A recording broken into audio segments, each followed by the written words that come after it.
COVID masuk ke ruang jenazah itu dilakukan klorin apa namanya?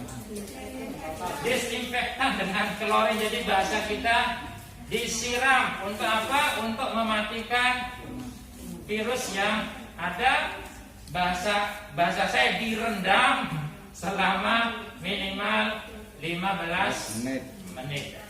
Tadi sudah diajarkan ya. Nah, kalau di kita saking apanya ya, dibuat 30 menit. Saking apanya? Saking takutnya, saking hati-hatinya, dibuat 30 menit. Tapi 15 menit sesungguhnya itu sudah bisa kita lakukan. Saya apa? Pengapa? Jangan sewu ya, jadi tidak bisa pakai ini. Saya pengapa? Sehat dong. Oke. Jadi dikeluarin dulu ya. Oke, sekarang kita lihat cara pakai APD dulu. Ini kan dikeluarin Pak ya. Tunggu 15 menit lagi. Silakan Bapak dan Ibu petugas untuk memakai APD. Silakan. Ini mungkin salah satu peserta yang pakai APD. Silakan. Yang peserta silakan. Ya, terima kasih. Yang perlu diperhatikan adalah Bapak Ibu tadi ketika meninggal di rumah harus ditutup apanya? Mulut. Ininya diamankan dulu supaya tidak ada iler, tidak ada. Tapi pakai itu Ibu celana gimana? Maaf. Yang cover dulu. Bersih dong, maju.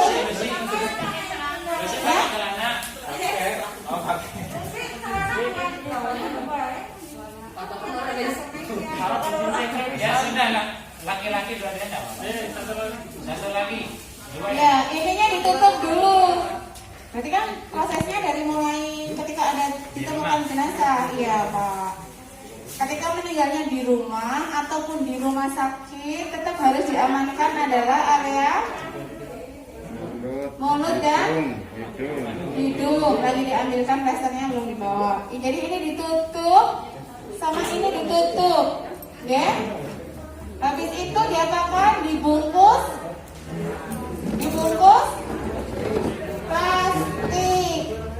Setelah dibungkus plastik, didesinfektan. Oh, ini potongannya ceritanya.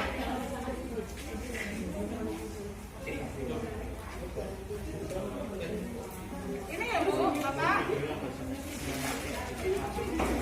Kalau di rumah punyanya lakban ya pakai lakban. Kalau di rumah sakit pakainya yang coklat nih Mbak. Prinsipnya menutup dan tidak mungkin keluar itu airnya.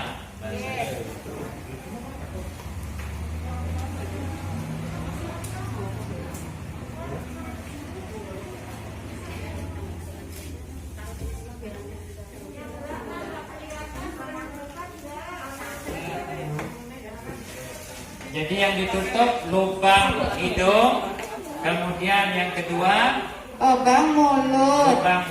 Harus memakai APD.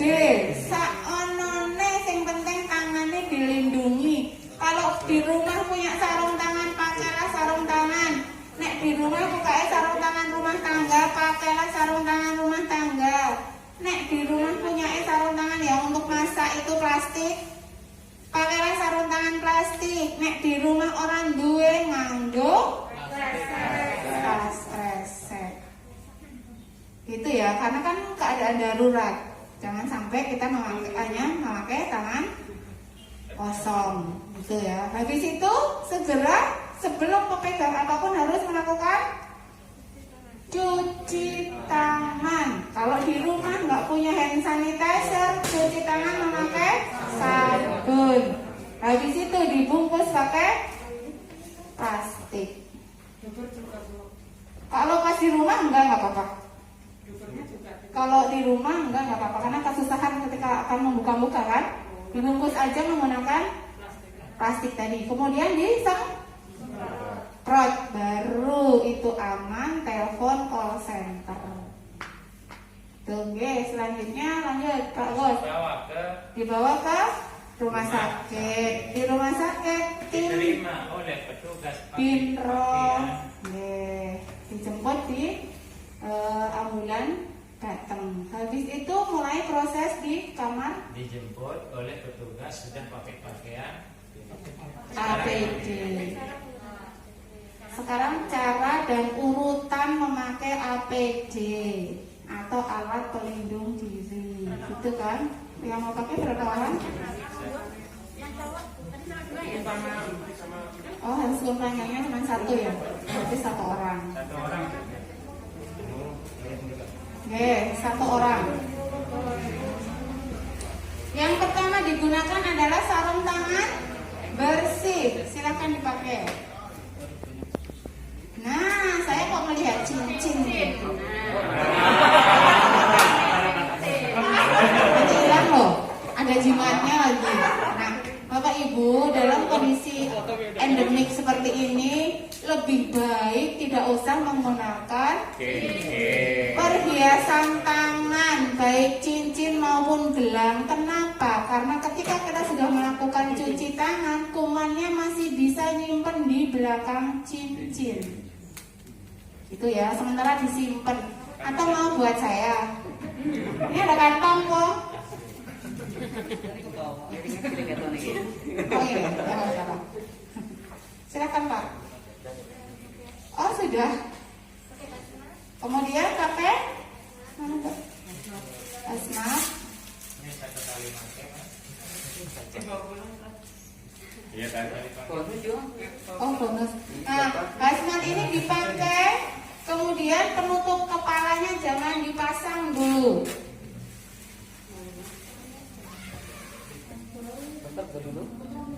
Nggak usah.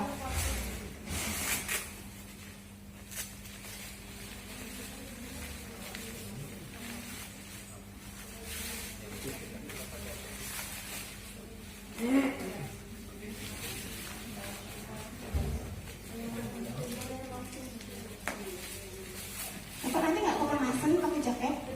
Nggak apa-apa, udah biasa. Biasa. Itu program urusan pada laki. Oh itu. Ya. Oke. Awas.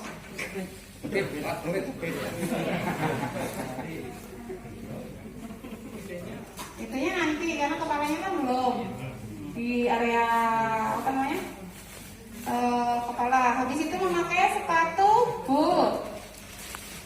Karena kalau memakai sepatu boot dulu celananya nggak kuat. Kalau secara pedoman yang dikeluarkan WHO memang disarankan memakai sepatu boot dulu. Tetapi ternyata kalau memakai sepatu boot dulu itu kesusahan ketika memasukkan.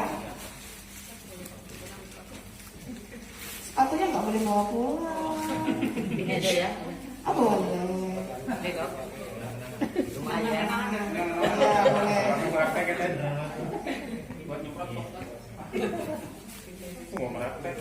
Kemudian habis APD itu, itu di dalam sepatu atau di luar sepatu? nah itu tuh kalau bisa masuk sepatunya di dalam. Tapi beberapa hazmat itu tuh ininya terlalu kecil, jadi kesusahan ketika sepatunya itu di dalam. Kalau bisa di dalam lebih baik. Cuman ada beberapa hazmat yang kesusahan. Anak lore Pak Amrit Ban. Semua bisa ya. Oke boleh. Madep kene. Pelindung. Madep kene kita. Ah, Ini dulu. Pelindung kepala. Gimana bukanya? Ayo. Sini Pak. Nah, tarik. Buka ya.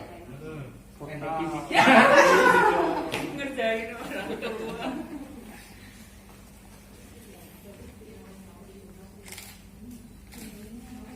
Telinganya Tutup. belakang. Sudah? Habis itu memakai masker. Ya sanggup pepis kowe, Mbak. Nah, harusnya pakai masker ya. Sesudah memakai masker menggunakan buku. Apa aja.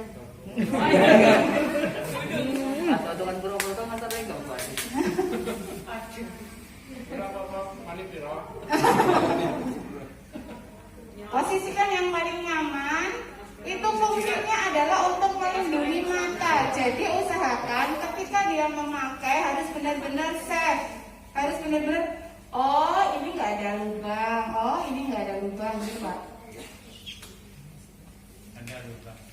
Kemudian beberapa kasus ketika memakai goggle adalah mengembun. Gimana caranya dia nggak embun? Disemprot pakai air sabun, baru diusap apa dikeringkan, baru dipakai. Habis itu pakai kepalanya. Kepalanya Pak Ustaz. Kepalanya ini Pak Ustaz. Nah, habis itu dibetulkan. Harus posisi benar. Dikancingkan depan, diposisikan aman. Ya, kereket. Sudah aman semuanya, baru memakai pelindung wajah. Siap diekspor.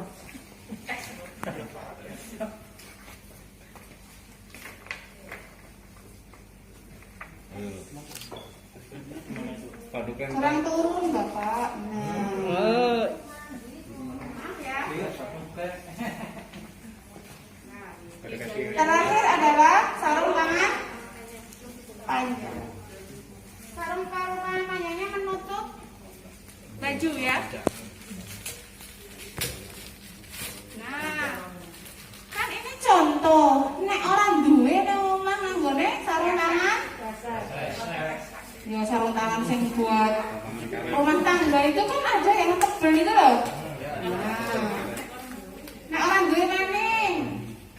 Kandi, itu kandi. Jangan yang berbasis tidak masuk ketika ada air. Nek kantong goni ya rebus. Itu benar di luar ya. Yang terakhir dia sampai ke siku. Nah, ini si bapak ini belum terbiasa menggunakan dirinya, jempolnya dijentek, jenteknya di jempol. Sebenarnya di jempol kafe. Oh, tangannya jempol semua Pak Ustaz.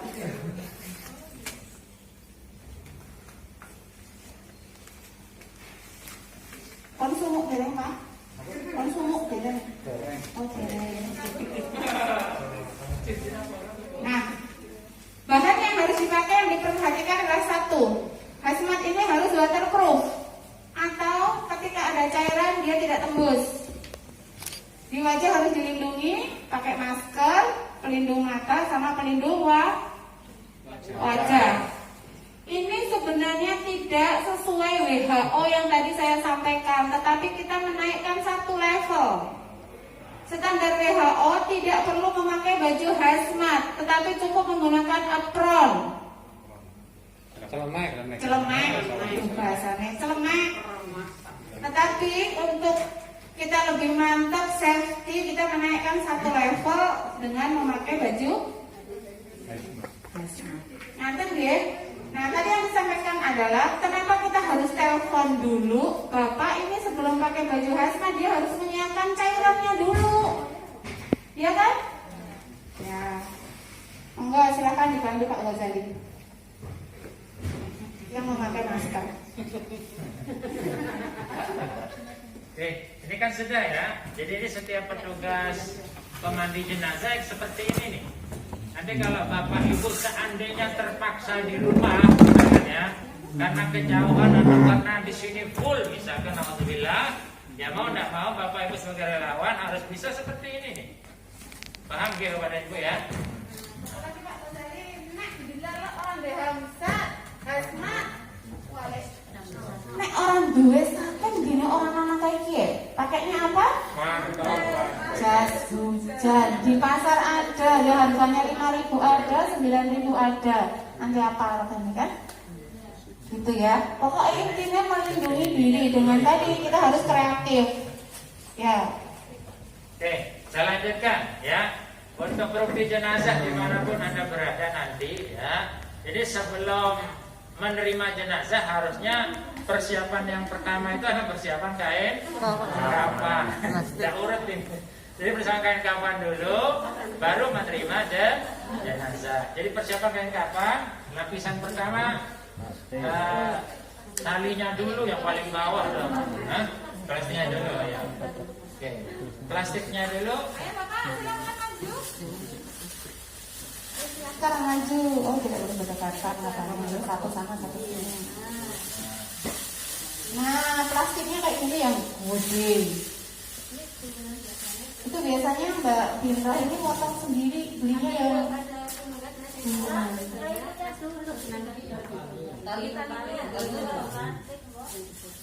Nah, bapak yang sudah mahir ya. Oke. Ada berapa tali, Pak? Fungsi tali itu Bapak dan Ibu hanya sebatas untuk merapikan kain kafan, ya. Sehingga tidak perlu diperdebatkan karena tidak ada rujukannya. Kalau jenazah dimakamkan atasnya dibuka atau tidak, itu tidak ada ketentuan, hanya merapikan saja. Ya. Posisinya di kepala, ya, kemudian di bawah apa ini? Leher, kemudian dekepan, ya, kemudian di apa namanya ini? Bokong, ya, kemudian di agak atasnya betis, kemudian di bawah.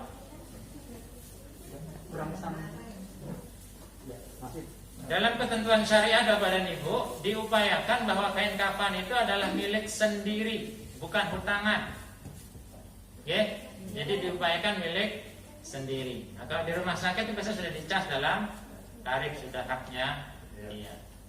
Nah, perlu diketahui juga Pak Ghazali, kan ini disiapkan sebelum jenazah datang. Jadi petugas belum memakai baju yang lengkap karena akan sangat panas. Jadi ini disiapkan dulu, cairan yang mau untuk melakukan desinfektan disiapkan dulu. Ketika ini sudah siap, cairannya sudah siap, ketika mau menjemput jenazah baru menggunakan pakaian itu.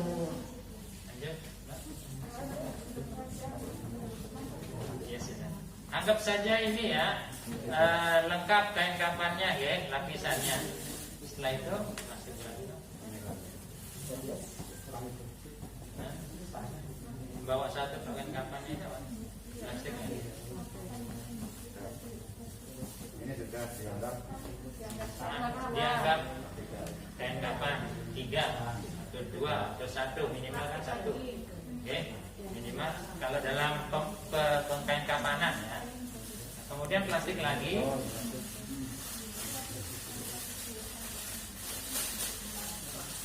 Ini jangan lengkap ya, ya. Dia nggak saja lengkap dulu. Jangan pakai ini salah. Ada kain kafan.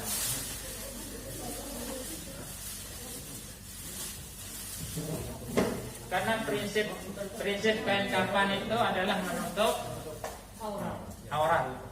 Ya, jadi minimal 1.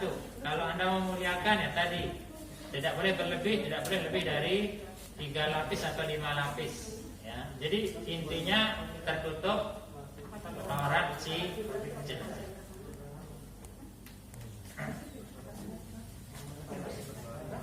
Kalau bapak dan ibu tingkat kekhawatirannya tinggi misalkan, tanpa menggunakan pakaian pun tidak masalah karena kondisinya adalah kondisi darurat, ya, kondisinya darurat.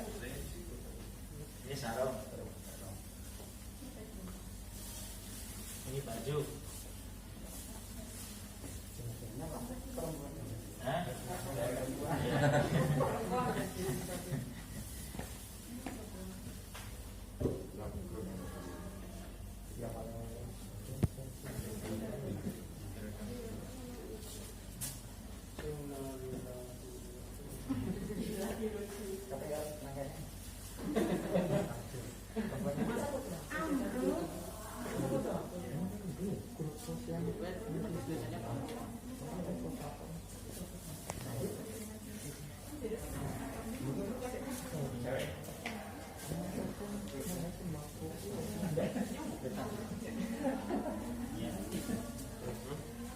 Sudah, nanti pakai CD enggak apa ada. Ini pakaian lengkap ya. Ya.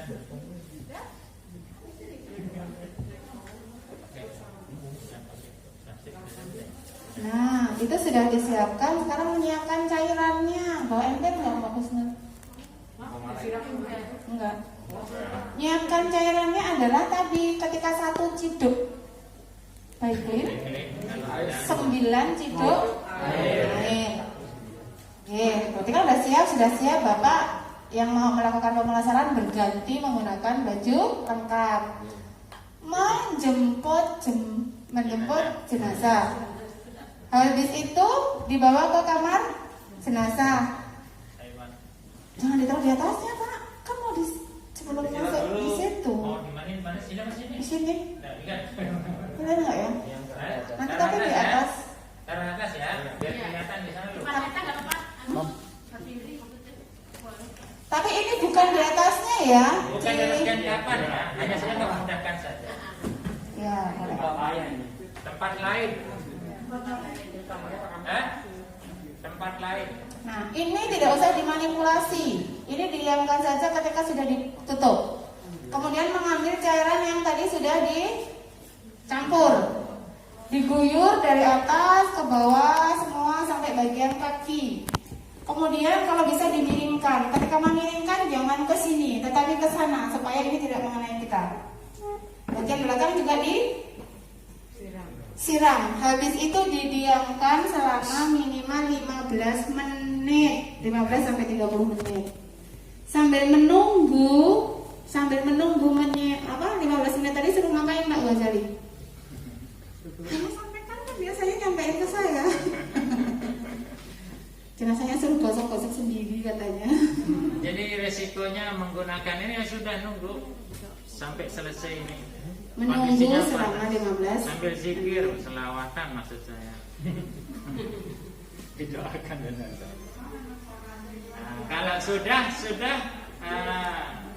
15 menit ya atau 30 menit sudah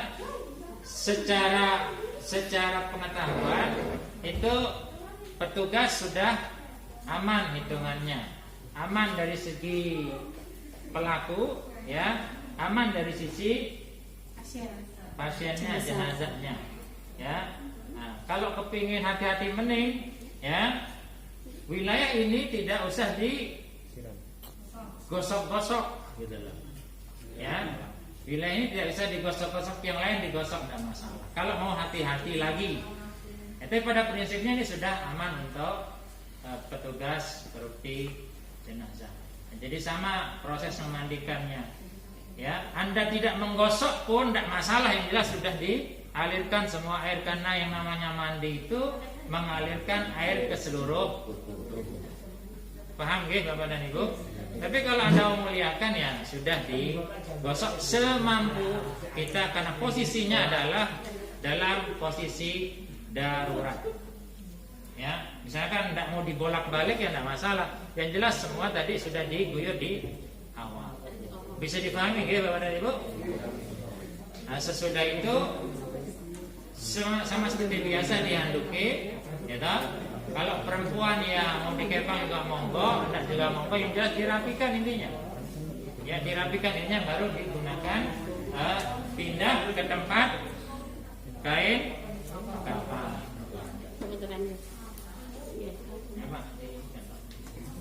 Dikafani ya. Ini talinya tadi belum disobek ya. Apa lagi? Enggak ada kan? Udah ya.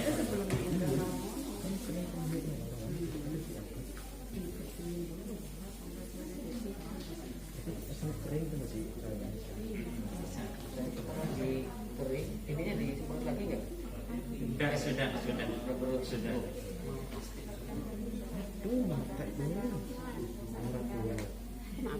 Enggak apa-apa. Ini hanya bentuk penghormatan saja. Prinsipnya tertutup orang. Artinya dalam agama seperti itu. Nah, habis pertama dulu.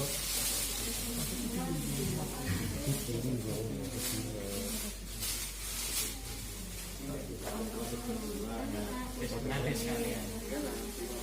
Lapis kedua, lapis ketiga.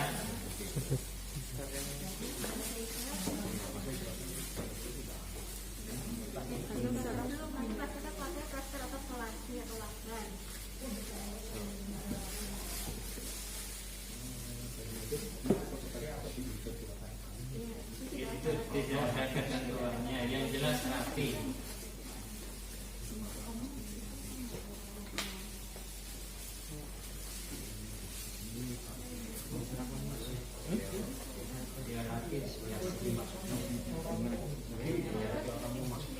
Ya biar rapi, ikatannya sebelah sini biar rapi. Ya nanti kalau dia ininya kebuka gampang ikatnya lagi. Posisinya sebelah kiri. Kurang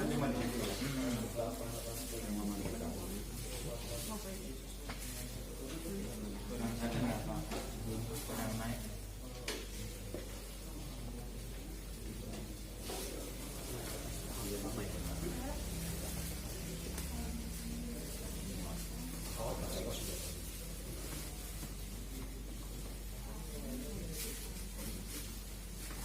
Nah setelah itu plastik lagi dipakai.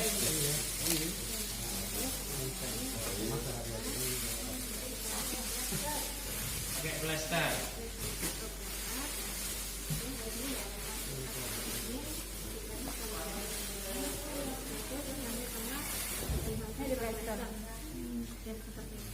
Plaster.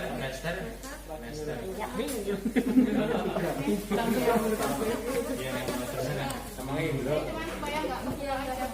Tidak, keamanan aja. Jadi pengikatan itu dalam syarat untuk keamanan. Jadi ini sudah super aman. Nanti biasanya di peti pun ada plastik atau ada ininya lagi, ada kainnya lagi. Dimasukkan petinya sudah dalam dimiringkan, posisinya sudah dimiringkan di dalam peti. Di sini ada ganjel kayunya. Jadi tinggal sampai di kuburan tinggal menerima.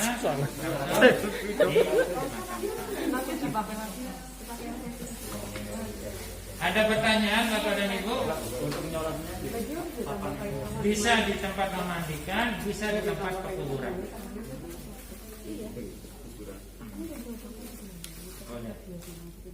Kondisi darurat itu mengharuskan, dan itu fardu kifayah. Jadi hanya 2 atau 3 boleh, sudah membutuhkan. Masyarakat kan sholat di kuburan nggak boleh. Kondisinya kondisi darurat. Ya, kondisi darurat. Dan kalau masukkan peti dan miring. Masukkan peti, dimiringkan, kemudian di peti yang paling atas gini dikasih sewer kayak lem itu loh Pak, gitu. Nah, lem fog, habis itu ditutupkan, habis itu di skrup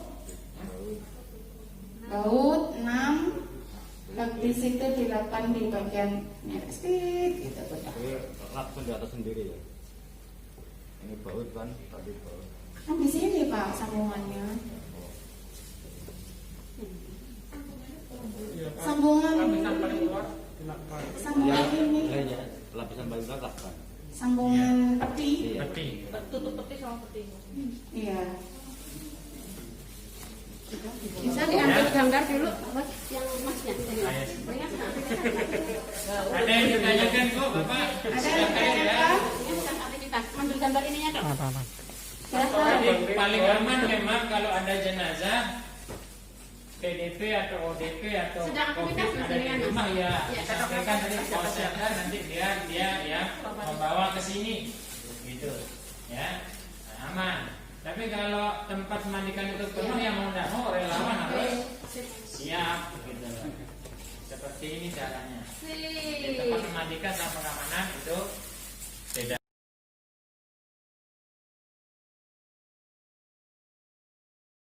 Kotor atau terkontaminasi. Najis. Udah langsung. Saya ngomongnya kok salah ya, maaf ya Ustaz. Maksudnya ini kan bagian luar adalah yang resiko terpenting tadi kan. Berarti kita tidak boleh menyentuh bagian luarnya kan. Nah, yang pertama kali dilepas apanya? Penutup wajah. Penutup wajah. Penutup wajah ini ada dua macam Bapak Ibu, yang bisa dipakai kembali dan yang ada yang tidak bisa dipakai kembali atau sekali pakai. Kalau sekali pakai langsung dibuang di tempat sampah infeksius atau kantong plastik warna kuning. Oke kan? Monggo dilepas Pak Ustaz. Tanpa disemprot dulu ya. Enggak disemprot. Kan masih hidup. Senang ada semprot-semprot tuh. Kayak gini deh semprot baik. Cuman. Habis itu yang kedua adalah melepas hazmat bersama dengan sarung tangan. Jadi ketika melepasnya ayo Pak, dibuka dulu. Sarung tangannya dulu apa hazmatnya dulu? Hazmatnya dulu barengan. Tapi itu di Ini dalam dulu Pak. sarung tangan. Senangnya Terus saya keluar, digulung, oke. Gulung, betul ya. Oke, dia nggak bisa.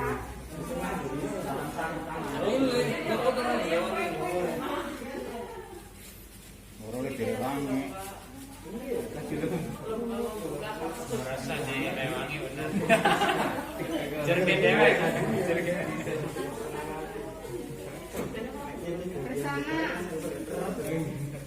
Bersama sarung tangan panjangnya ikut kelepas.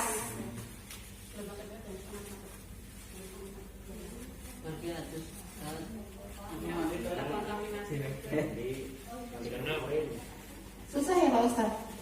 Karena belum terbiasa. Karena orang cuman main keton apik. Ya, senior lagi ya. Yo, paham. Yang tahu di situ. Nah, sarung tangan yang cilik beda dicopot. Kudune urung. Ya harusnya belum. Nah, oke terus digulung. Harusnya kan belum ya. Ini mana dikeluarin?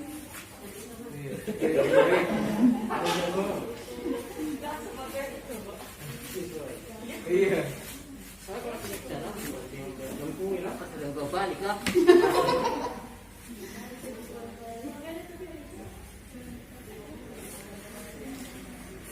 Oh, tadi saya harusnya sepatunya dulu ya. Oke, itu hazmat ada yang sekali pakai dan ada yang bisa dicuci kembali. Kalau yang sekali pakai juga dibuang di kantong plastik warna kuning. Habis itu Bapak melakukan cuci tangan, lepas kacamata. Ini langsung direndam di cairan berbasis klorin. Kalau di rumah direndam pakai sabun boleh, pakai cairan berbasis klorin boleh. Kalau ini kan nggak ada. Ini pasti kan dipakai kembali, bukan yang sekali pakai. Oke. Sebelum lepas ini cuci tangan. Iya. Habis itu ini masker. Terus mandi jangan diperagakan di sini Ustaz.